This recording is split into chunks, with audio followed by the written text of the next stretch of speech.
The ranking member, Colonel, I want to thank you for your service and sacrifice to our great country. This afternoon, your former boss, Mr. Morrison, is going to be sitting right where you're sitting, and he's going to testify. And I want to give you a chance. I think we're bringing you a copy. I want to give you a chance to respond to some of the things Mr. Morrison said in his deposition, page 82 of the transcript from Mr. Morrison. Mr. Morrison said this: "I had concerns about Lieutenant Colonel Vindman's judgment.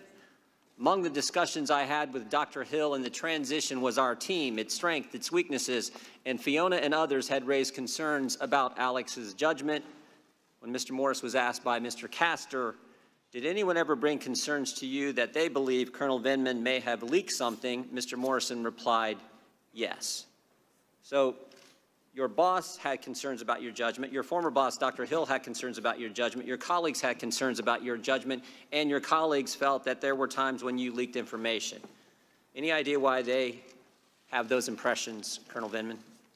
Yes, Representative Jordan. I guess I'll start by reading Dr. Hill's own words, as she attested to in my last evaluation that was dated middle of July, right before she left. "Alex is a top 1% military officer and the best Army officer I have worked with in my 15 years of government service. He is brilliant, unflappable, and exercises excellent judgment."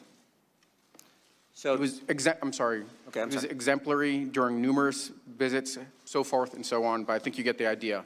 Mr. Morrison, yeah, the date of that was,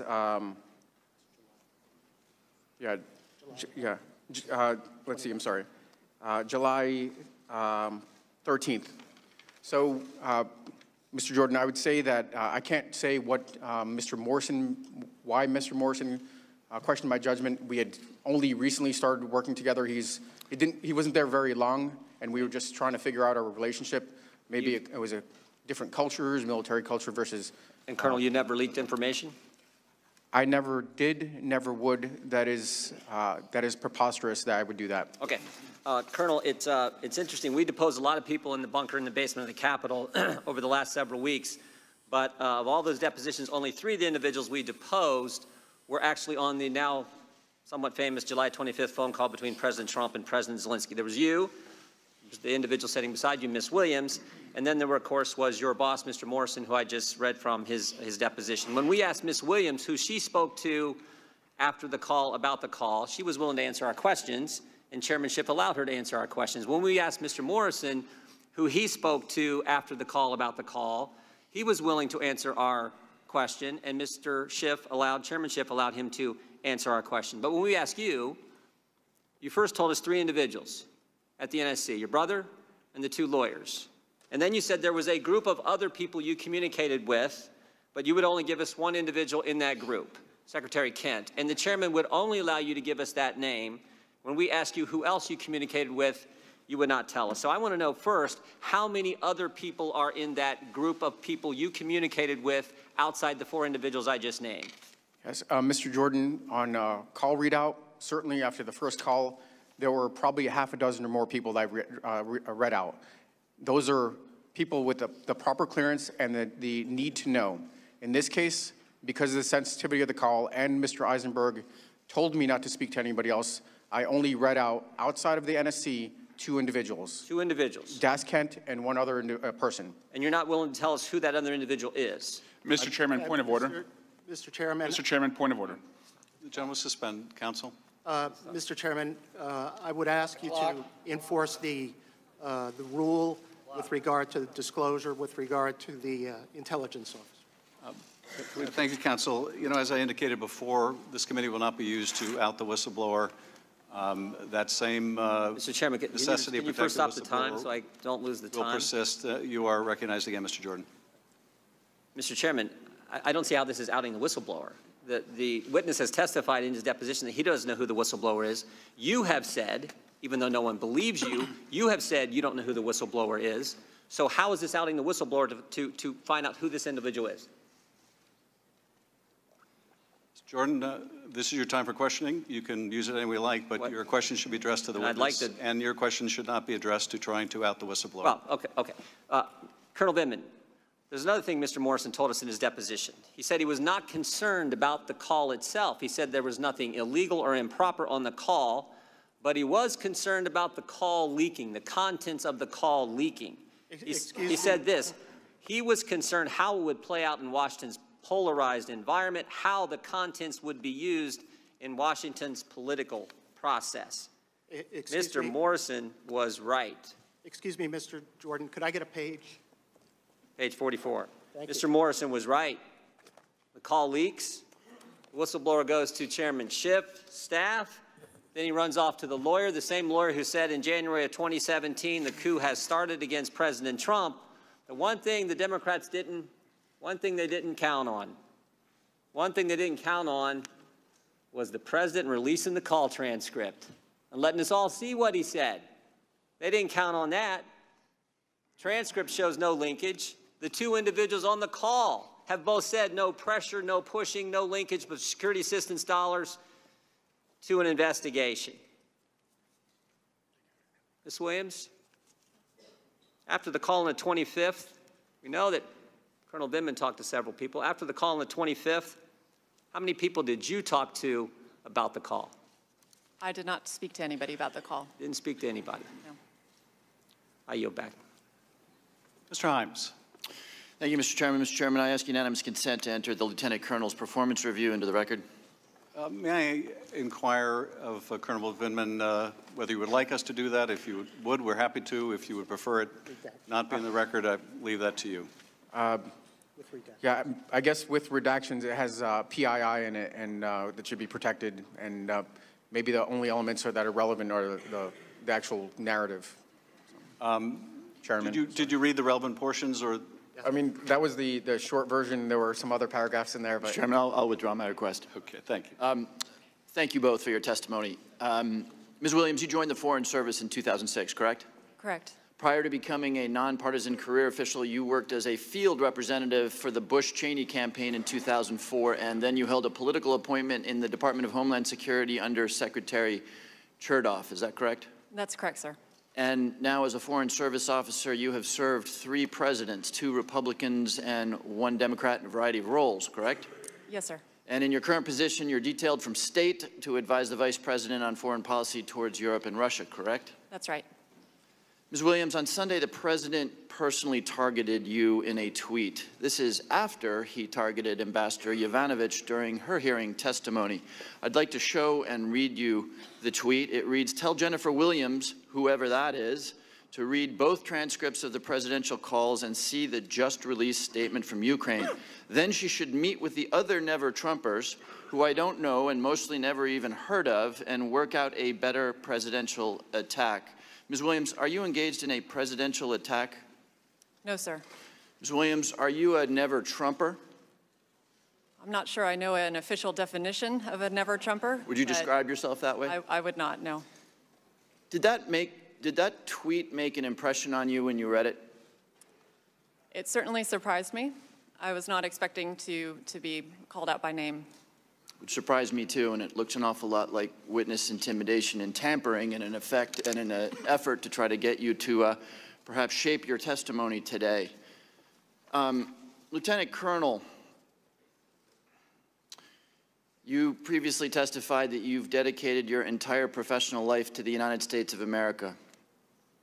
Colonel, above your left breast, you are wearing a device which is a Springfield musket on a blue field.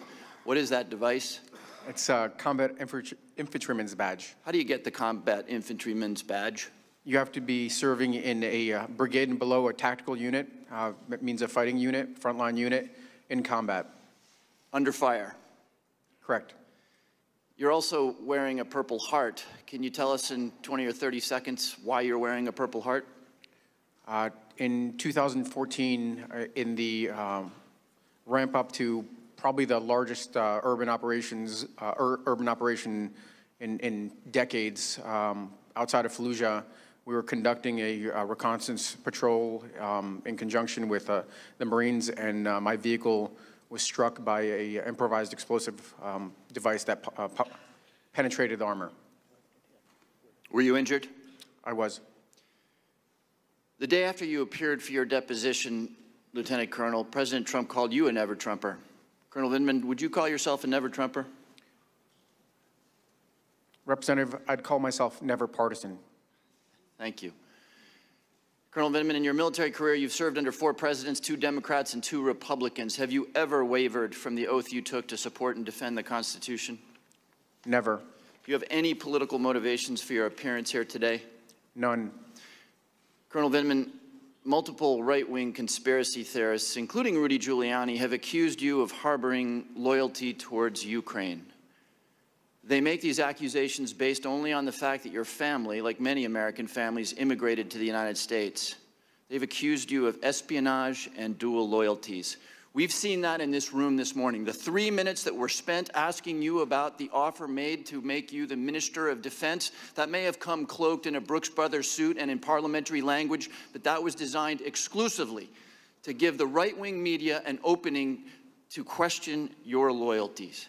And I want people to understand what that was all about.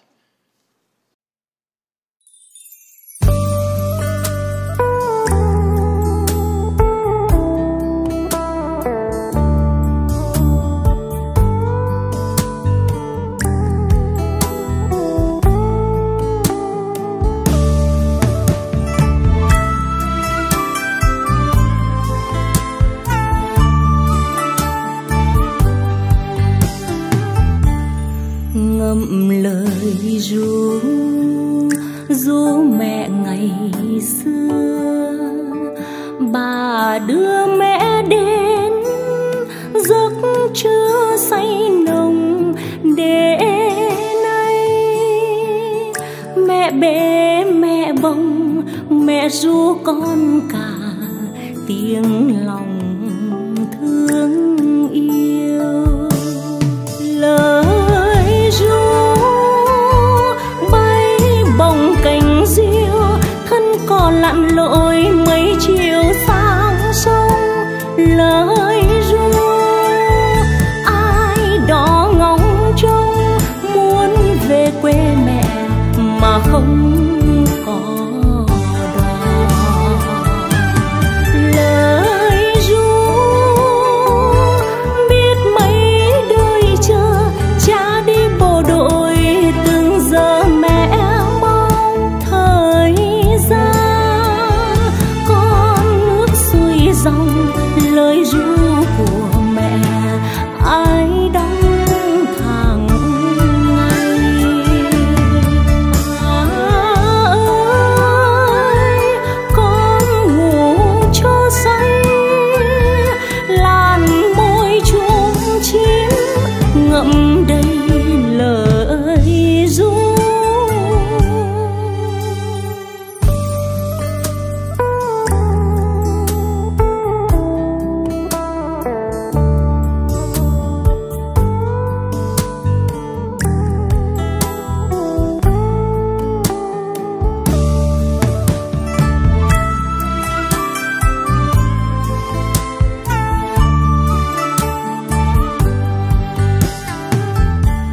Ngậm lời